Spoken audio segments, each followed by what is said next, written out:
Friends ఇదే అన్నమాట Benling believe electric scooter. ఇప్పుడైతే స్కూటర్ని రైడ్ చేద్దాము. రైడ్ చేసే కన్నా ముందు ఒకసారి దీన్ని 360 డిగ్రీ వ్యూ వస్తాను, ఒకసారి చూసుకోండి. సో బండి అయితే చూడడానికి చాలా మస్కులర్గా ఉంది, చాలా బల్కీగా ఉంది అండ్ చాలా అందంగా కూడా ఉంది.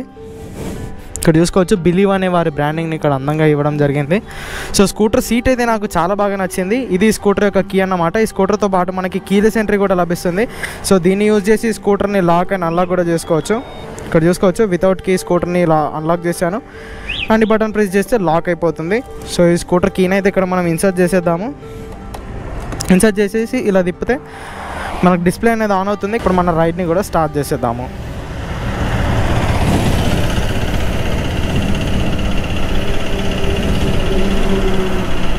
ఇది సూర్యాపేట్ హైదరాబాద్ హైవే అన్నమాట. హైవే పైన మనం ఇప్పుడు ఈ బైక్ని అయితే రైడ్ చేస్తున్నాము. ఇప్పుడు నేను గేర్ 1లో ఉన్నాను, అంటే ఫస్ట్ గేర్లో ఉన్నాను. దీంట్లో ఫిజికల్ గేర్స్ ఏమీ లేవు, జస్ట్ ఈ బటన్ని ప్రెస్ చేసి మాత్రమే మనం గేర్స్లో స్విచ్ అవ్వచ్చు. ఫస్ట్ గేర్లో ఈ బండి అనేది మనకి 40 km/h, సెకండ్ గేర్లో 50 km/h, థర్డ్ గేర్లో 60 km/h అండ్ ఫోర్త్ గేర్లో 70 km/h స్పీడ్ వెళ్తుందని కంపెనీ వారు అయితే క్లెయిమ్ చేస్తున్నారు. ఇప్పుడు ఆ స్పీడ్ని అయితే మనం టెస్ట్ చేద్దాము. ఇప్పుడు మనం ఫస్ట్ గేర్లో ఉన్నాము. ఫస్ట్ గేర్లో మీరు ఇక్కడ చూసుకోవచ్చు 39 వరకు టాప్ స్పీడ్ అయితే వెళ్ళడం జరిగింది. ఇప్పుడు మనం సెకండ్ గేర్లోకి షిఫ్ట్ చేద్దాము. చూడొచ్చు సెకండ్ గేర్లోకి వెళ్ళిపోయింది బండి. సెకండ్ గేర్లో దీన్ని టాప్ స్పీడ్ చెక్ చేద్దాము.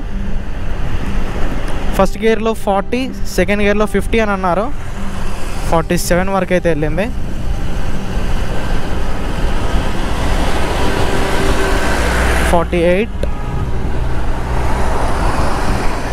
ఓకే, సెకండ్ గేర్లో 48 వరకు అయితే వెళ్తుంది స్పీడ్.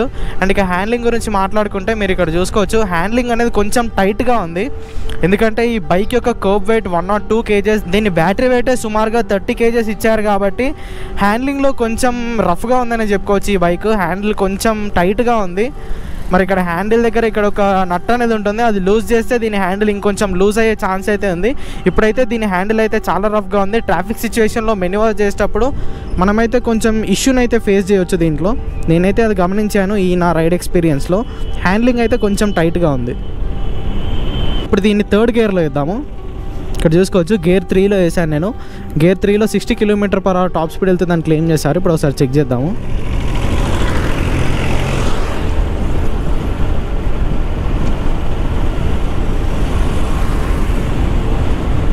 ఓకే, 59 వరకు వెళ్ళింది. 60 అయితే టచ్ చేయడం లేదు కానీ 59 వరకు అయితే టాప్ స్పీడ్ వెళ్ళడం జరిగింది. ఫస్ట్ గేర్లో 39, సెకండ్ గేర్లో 49, ఫిఫ్త్ గేర్లో ఓకే మీరు ఇక్కడ చూసుకోవచ్చు 60 కూడా వెళ్ళింది టాప్ స్పీడ్. ఇప్పుడు 60 km/hలో ఈ స్కూటర్ యొక్క పొజిషన్ చూసుకోవచ్చు మీరు. హ్యాండిల్ బార్ అనేది కొంచెం షేక్ అవుతుంది, కింద బాడీ కూడా కొంచెం షేక్ అవ్వడం జరుగుతుంది. ఇది ఒక హైవే అన్నమాట, స్మూత్ రోడ్డు, ఎలాంటి గతుకులు అనేది లేవు ఈ రోడ్లో. అయినా స్కూటర్ బాడీ అనేది కొంచెం వాబ్ల్ అవ్వడం జరుగుతుంది 60 స్పీడ్లో. ఇప్పుడు దీన్ని ఫోర్త్ గేర్లో వేద్దాము.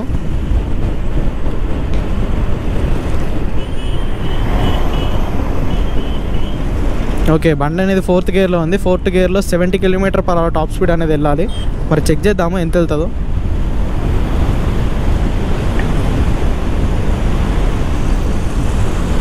ఫుల్ థ్రాటిల్ అనేది ఇచ్చాను నేను. 65 వరకు వెళ్ళింది. 65 అయితే దాటడం లేదు.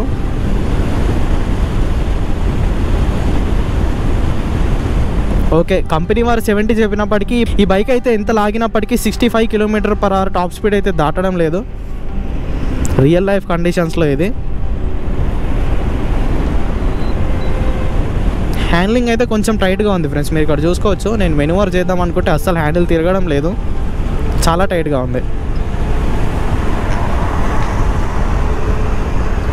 కొంచెం లో స్పీడ్లో ట్రై చేద్దాము దీని మెనూవరబిలిటీని. ఓకే, హ్యాండిల్ అయితే అస్సలు తిరగడం లేదు ఫ్రెండ్స్. ఇప్పుడు ఈ సూర్యాపేట డిస్టిక్లోని లోకల్లోకి అయితే వచ్చేసాము మనము. సూర్యాపేట సిటీ అన్నమాట. ఇది సిటీ అంటే మనకి స్పీడ్ బ్రేకర్లు ఉంటాయి. స్పీడ్ బ్రేకర్స్ దగ్గర దీని సస్పెన్షన్ యొక్క పర్ఫార్మెన్స్ చెక్ చేద్దాం మనము. ఇక్కడ ఫ్రంట్ స్పీడ్ బ్రేకర్లు ఉన్నాయి, నేను స్పీడ్ వెళ్ళి బ్రేక్ వేస్తాను, బ్రేకింగ్ పర్ఫార్మెన్స్ చూద్దాము.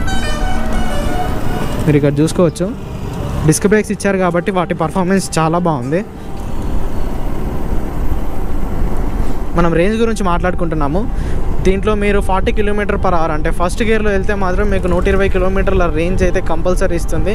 మీరు స్పీడ్ అండ్ గేర్ పెంచినా కొద్దీ మీకు రేంజ్ అనేది తగ్గడం జరుగుతుంది. మీరు 4th గేర్లో వెళ్తే 70 km/h టాప్ స్పీడ్లో వెళ్తే మీకు ఈ బండి అనేది 70 km రేంజ్ అనేది ఇవ్వడం జరుగుతుంది.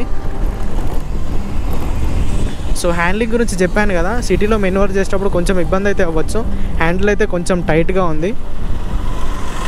అది దీని బాడీ వెయిట్ వల్ల కావచ్చు, లేదంటే ఇక్కడ ఏదైనా నట్ ఇష్యూ వల్ల కావచ్చు. దీని హ్యాండిల్ అయితే కొంచెం టైట్గా ఉంది. బ్రేక్స్ అయితే చాలా బాగున్నాయి. I like the brakes. Okay, ఇప్పటివరకు మనం పాజిటివ్ పాయింట్స్ గురించి మాట్లాడుకున్నాము. దీంట్లో కొన్ని నెగిటివ్ పాయింట్స్ కూడా నేను గమనించాను. అవేంటంటే చెప్పాను కదా, ఇండికేటర్ లైట్ లైట్ ఇచ్చుంటే బాగుండు. ఇంకోటి బిల్డ్ క్వాలిటీ అన్నమాట. ఇప్పటికైతే బిల్డ్ క్వాలిటీ బాగుంది, కానీ ఇంకొక 4 సంవత్సరాలు అయ్యాక దీని బిల్డ్ క్వాలిటీ ఎలా ఉంటుందో మనం చెప్పలేం కదా. సో ఇక్కడ ఫైబర్ ప్లాస్టిక్ బదులు మనకి మెటల్ బాడీ ఇచ్చుంటే ఇంకా బాగుండేది. సో ఓలా S1తో పోల్చుకుంటే దీంట్లో అన్ని ఫ్యాన్సీ ఫీచర్స్ లేవు, కానీ రేంజ్ అండ్ స్పీడ్ మాత్రం బాగుందని చెప్పుకోవచ్చు. ఇక బెండ్లింగ్ అంటే మనకు ఆల్ ఓవర్ ఇండియాలో షోరూమ్స్ అవైలబుల్గా ఉన్నాయి కాబట్టి సర్వీస్ గురించి అసలు టెన్షన్ అవ్వాల్సిన అవసరమే లేదు. సర్వీస్ మీకు ఈజీగా లభిస్తుంది. అండ్ దీని గ్రౌండ్ క్లియరెన్స్ వచ్చేసి 150 mm కాబట్టి ఇలాంటి పెద్ద పెద్ద స్పీడ్ బ్రేకర్స్ దగ్గర కూడా మీరు ఎలాంటి టెన్షన్ పడాల్సిన అవసరం అయితే లేదు. ఈజీగా తీసుకుంటుంది స్పీడ్ బ్రేకర్స్. సో ఈ ప్రైస్ పాయింట్లో దీంట్లో పాజిటివ్ పాయింట్స్ బాగానే ఉన్నాయి, కానీ నెగిటివ్ పాయింట్స్ గురించి మాట్లాడుకుంటే ఆ లైట్ చెప్పాను కదా, ఆ లైట్ ఒకటి ఇచ్చుంటే బాగుండు. అండ్ సైడ్ స్టాండ్కి మనకి సెన్సర్ అనేది ఇవ్వలేదు. ఆ సెన్సర్ ఒకటి ఇచ్చుంటే బాగుండు. అండ్ మీకు ఇక్కడ ఒకసారి పక్కన చూపిస్తాను. మీరు ఇక్కడ సైడ్ కాగి స్టాండ్ వేయాలనుకుంటే ఈ స్టాండ్ అయితే మనకి ఇక్కడ కనిపించడం లేదు. చూడండి, ఇక్కడ స్టాండ్ కోసం మనం ఎత్తుక్కోవాల్సి ఉంటుంది. స్టాండ్ ఇక్కడ లోపల ఇచ్చారు వీరు. సో ఈ స్టాండ్ విజిబిలిటీ మనకు కొంచెం ఇక్కడ ఇచ్చుంటే బాగుండు. సో ఇంకొక నెగిటివ్ పాయింట్ నేను గమనించింది. అండ్ థర్డ్ నెగిటివ్ పాయింట్ దీని హ్యాండ్లింగ్ అనమాట. హ్యాండ్లింగ్ కొంచెం టైట్గా ఉంది, అది కొంచెం లూజ్ ఇచ్చుంటే బాగుండు. సో ఇవి నేను గమనించిన నెగిటివ్ పాయింట్స్ ఈ బెండ్లింగ్ బిలీవ్ ఎలక్ట్రిక్ స్కూటర్లో. ఈ కొన్ని నెగిటివ్ పాయింట్స్ మినహాయిస్తే స్కూటర్ అయితే బాగానే ఉంది. సో వీళ్ళు లాంచ్ చేసిన ప్రైస్ పాయింట్ కూడా బాగుంది. 1,10,000 లోపే ఈ స్కూటర్ వచ్చే ఛాన్స్ అయితే ఉంది. 1,10,000కి ఈ స్కూటర్ వస్తే మాత్రం ఆ ప్రైస్ పాయింట్లో ఇది మంచి సెల్లింగ్ ఎలక్ట్రిక్ బైక్గానే అయితే మారొచ్చు. సో ఫ్రెండ్స్, ఇదన్నమాట మరి బెండ్లింగ్ బిలో ఎలక్ట్రిక్ స్కూటర్ గురించి పూర్తి డీటెయిల్స్ అయితే. సో ఈ స్కూటర్ పై మీ అభిప్రాయాన్ని కింద కామెంట్ సెక్షన్లో తెలియజేయండి. వీడియో నచ్చితే లైక్ చేయండి. ఈవీ తెలుగు ఛానల్ని సబ్స్క్రైబ్ చేయండి. మరిన్ని ఇంట్రెస్టింగ్ ఇలాంటి వీడియోస్తో మీ ముందుకు వచ్చేస్తాను. Until then go green, go electric.